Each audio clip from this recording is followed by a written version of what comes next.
Je suis reporter photographe. Mes spécialités seraient plutôt effectivement le reportage de terrain. J'aime beaucoup m'intéresser à l'humain, aux interactions entre les hommes et leur activité, les hommes et leur passion.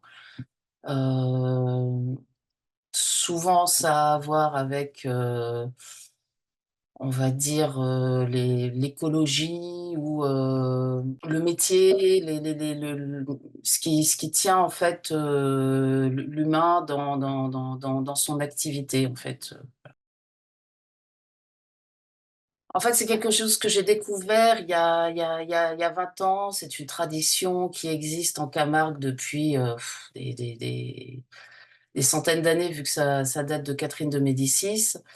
Et en fait, moi, ce qui m'avait surtout plu à l'époque, c'était justement cette ferveur que tous les gens du coin mettent dans cette activité-là. Ce que j'ai aimé aussi, c'est qu'aucun mal n'était fait au taureau, que la bête était hyper respectée, était traitée même au même niveau que les hommes qui sont dans l'arène.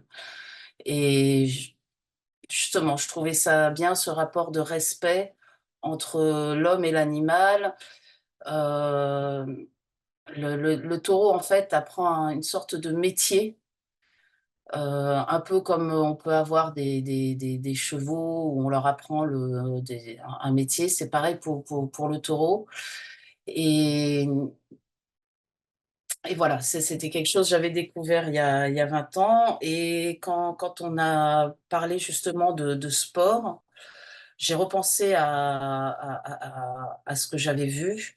Ça fait des images qui sont évidemment, très photogéniques.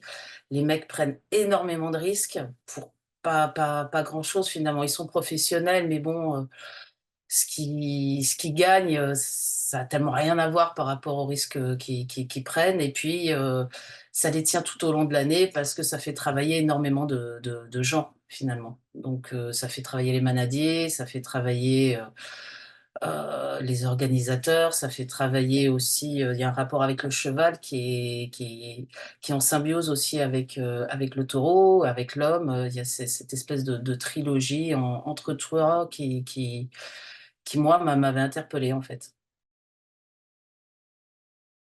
Bah, c'est peut-être, quand je suis allée à l'école camarguaise où j'ai vu des gamins, commencer. Franchement, ils avaient, 6 ans.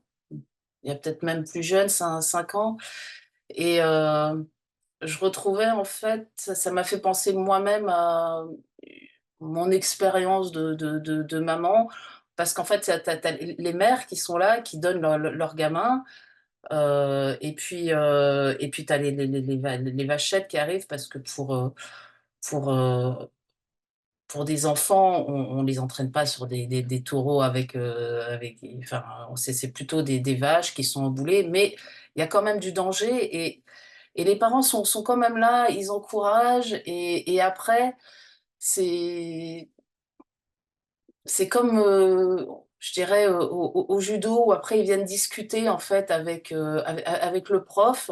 Sauf qu'en fait, ça n'a strictement, bah, rien à voir finalement. C'est au-delà d'une activité, de loisir quoi. C'est des choses qui sont dangereuses, mais qui sont, enfin en fait, toute la famille fait partie de ce truc-là, en fait. Ça entraîne toute la famille, là-dedans. Quand un enfant commence vraiment à avoir la passion, toute la famille est derrière. Et oui, enfin, comme ça, là, je te dirais, c'est une chose qui m'avait pas mal touchée.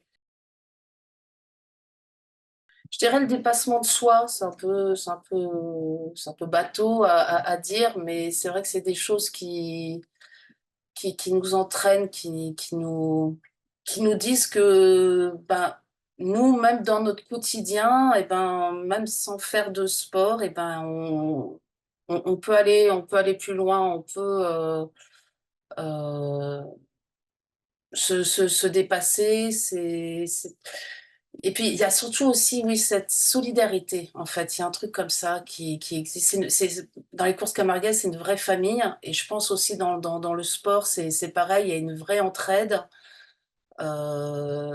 et ouais, c'est un peu ça que j'aime dans le sport. C'est quand il y en a un qui tombe, il y en a un autre qui est là pour le ramasser.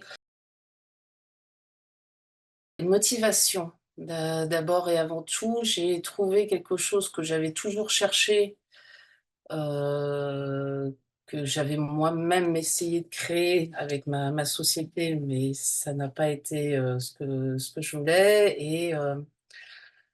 et j'aime aussi ce côté, entraide et conseil et ça m'aide en fait à motiver, à aller plus loin et à revenir en fait aux sources pour lesquels j'étais venue à la photo, à savoir le reportage.